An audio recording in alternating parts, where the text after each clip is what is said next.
Good morning, ma'am. Good afternoon, ma'am. I am Jacamiti Ganeron, the first reporter of Chapter 8 on the topic Media Relations. So, uh, Media Relations, news is what somebody does that want you to print, all the rest is advertising. So, the media relations, it is the base on the advertising in news, TV, cell phone, and social media. Of course, it is given a clip of what they advertise, or the topic may be given to the audience. So, media relations professionals act on behalf of their organization. So, their role is to be an advocate for their brand. This rule often includes providing information to the media in the hope that it will be published. So, it is also the person of advertise any products as an expert, of course, to encourage them, the audience, to buy their products. Giving information to the audience so that the audience may interested to listen. So, media relation, it also can mean by passing media, gatekeepers, and publishing newsworthy informations directly to intended audience in ways that may attract media attention as a byproduct. Finding the creating newsworthy informations by requires a firm in understanding of three key points. So what I have said earlier is that the purpose is to build a relationship with the audience and gain attention audience by doing that people may want to be interested in the person who is speaking and giving the audience information. So next is news value, timeliness, prominence, proximity, significance, unusualness, human interest, conflict, and newsness. So the news value may be valuable to the audience who are listening. With this type of news value, it may successfully take the attention of people. So next is news angles. What is going to be most interesting to a journalist and their audience? So news angeles, it should be searching for the interest of the audience. This is very important because when an audience is interested in the product, the sale will increase, but if they are not planning properly what the audience wants, my audience will no longer interested. So successful pitches. How to break thought a sea of clutter and competing message. So successful pitches to encourage the people to give promises that will possible happen. Next is a large part of public relations professions involves working with the media. Learning how to develop and manage relationship with reporters and editors is critical to effective communication. So in a public relations, it may do something that develop a relationship with the media and the kinds of staff that make good communication. It has a lot of time to do, but a professional public servant may have a way. Next is the primary benefit for journalism is easy access to story ideas and sources. Public relations practitioners benefit from media relations because is it secure free publicity and promotions for a client. By using media as a promotional tool, they can reach a large audience without high cost. So the journalist is receiving ideas and sources that are easily accessible. Public relation has a benefit to media relation is that they are taking a lot of audience or clients by promoting the product with less pay. So next, understanding news values. Newsroom experience cements a PR practitioner's understanding of the news value media used to choose what stories to publish. In the public relations rule, look for stories that has strong news value or draw connection that create newsworthy. So in this thought, that the public practitioners have a looking for any pitches of informations or story and a value to giving the media that has a news made the audience trust it and agree. So next is timeliness. Pitches new information or event, relate company information to breaking or current news, anniversaries or important event or holidays. Find something news that has not been covered before a find news used for old products. So that has a new from the audience when they are listening. It should be related and there is no conflict in any event so that the information may not break the news. So the news may be rare or does not exist because this is one of the way to people who are interested in a product. So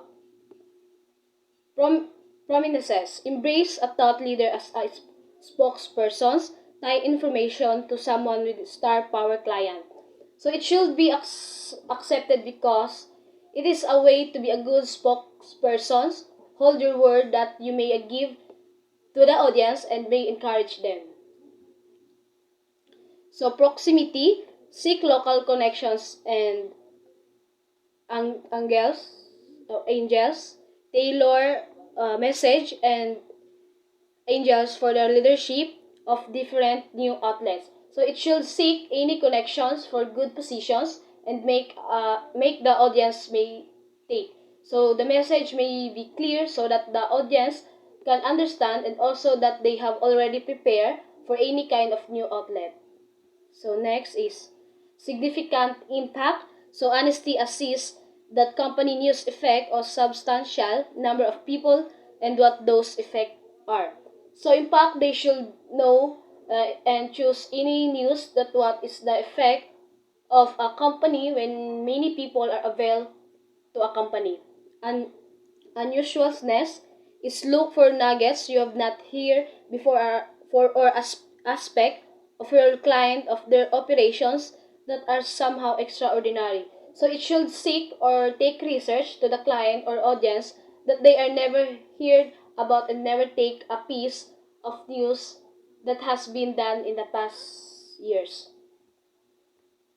So human interest, humanize your story. People like to hear about other people. So human interest, it is a basis that people may want the story of other to tell their story of their lives and experience.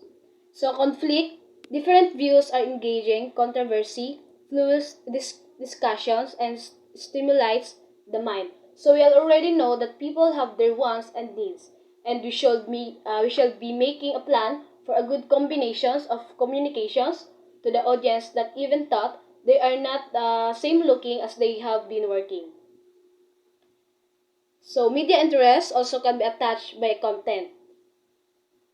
Special event, contest giveaways, pool survey, or another data, top 10 list or reports cards, publicity stunts, release and protest, award, anniversaries or milestones, babies or exotic or cute animals. So of all this content, maybe attract to the audience because this content is wanted not only by children but also on adults, especially when the person spend a lot of time using social media.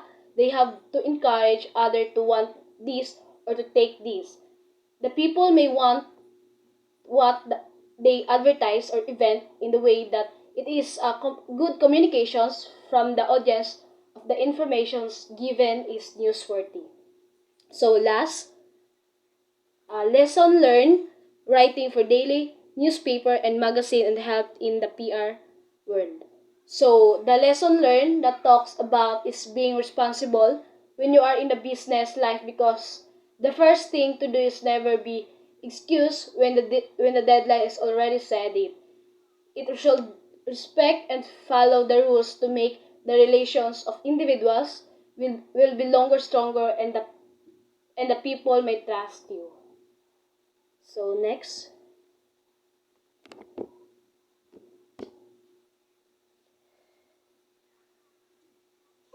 Pitching a media story. A media pitch is a short communication, typically on an email or direct message, suggesting a news story to a journalist or editor at a publication, radio station, or broadcast network. The goal of speech is to generate coverage and determine if your media contact is interested in creating story around the content.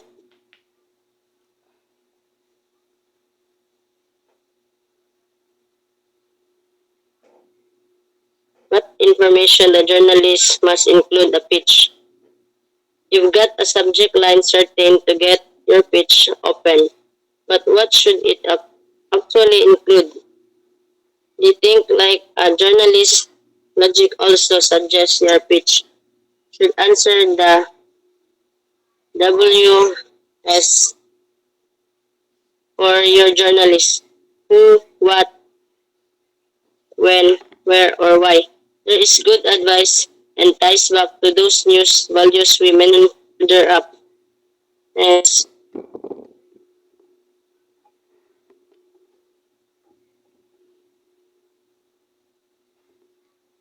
a short description of a story that journalist wants to tell. Next, newsworthy. Why a story that should be in the news? This is the main idea of a pitch. Why is a story important? Who cares about this issue? This relates the three ideas of a target audience. Next,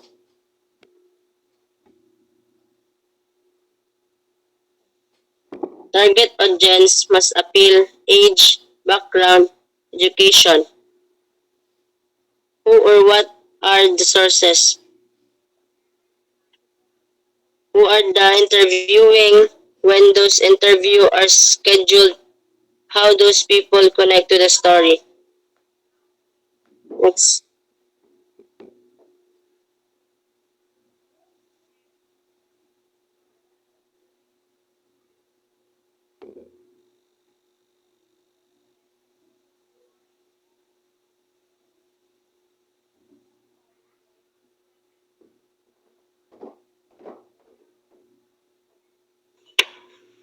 So, I put it. 8, chapter 8.3. Responsive media relations and terms of an interview. Next, please. This passage outlines the important aspects of responsive media relations in public relations. So, it emphasizes the significance of effectively handling media inquiries, particularly when journalists reach out seeking additional information or perspectives for their stories. Next, please. So, these are the example of PR media relations. First, press conference, press release, press briefings. A press conference is an event organized to officially distribute information o pagtubag sa mga pangutana gikan sa media. Ang press release is an official written or recorded statement that a company makes to the news media and beyond. Ang press briefings kay isa ka documents nga naay official statement about sa isa ka particular nga subject. Second, media training.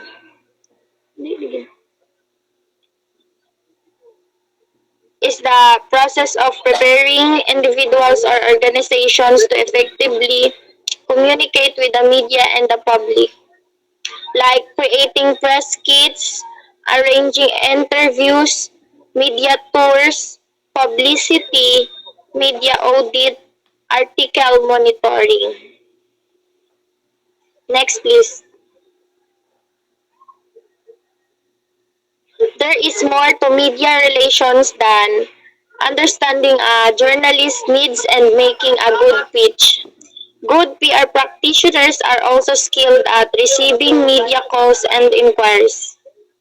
So PR practitioners need to be skilled at handling media calls or inquiries, often arriving by phone, email, or social media. They should treat every media call as urgent and potentially impactful. Next, please. When the phone rings, a skilled PR practitioner is ready to respond. All media calls should be treated as urgent and potentially dangerous. Listening carefully, taking notes, and asking questions of the journalists are the key to fielding media calls. So, when journalists contact PR professionals, active listening, note taking, and asking clarifying questions are crucial. Understanding the journalist needs, deadlines, and the natures of the information they seek is essential. Next, please.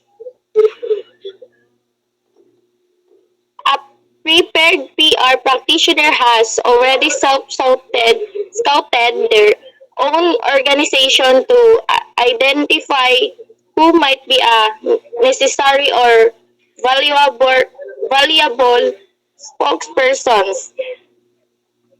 If somebody is particularly good at public speaking and speaking on camera, they may be a preferred option to act as a spokesperson. So, it's identifying spokesperson.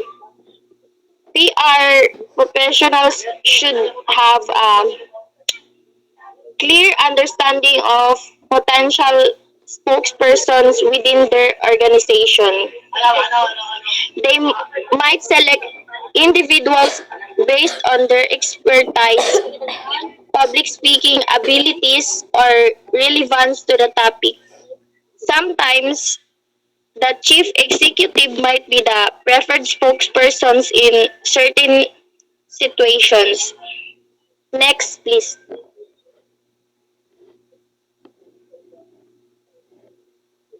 Before putting a spokesperson in front of a journalist or camera, train them for necessary interview skills and rehearse the key messages needed for the given interview.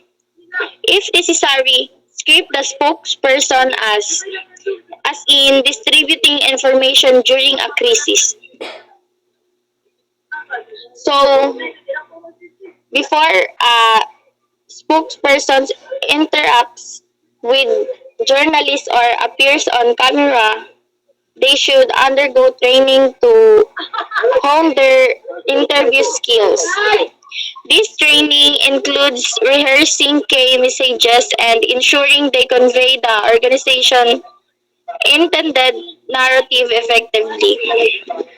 In critical situations, scripting might be necessary, especially during a crisis, to ensure consistent messaging. So, the passage stresses the need for PR practitioners to be responsive, well prepared, and strategic in managing media inquiries and interaction to protect and promote their organization's interest. So next, please.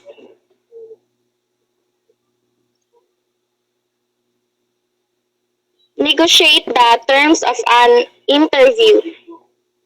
Gather information before providing information and establish whether the interview. So it also agree on when the interview will happen how long it will be, and who the spokesperson will be, is on the record. So it is the word spoken or written may be printed as stated with attribution provided. That is the name and position of the speaker or writer. This sometimes called a direct quote, not for attribution.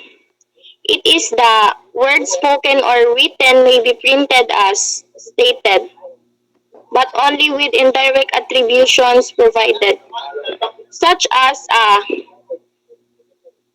description of the rank and origin of the person giving the quote.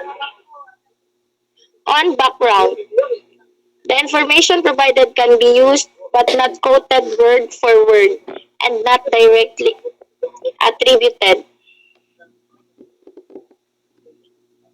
Off the record, the information cannot be published but can be used to help the journalist find other sources. And that's all. Thank you.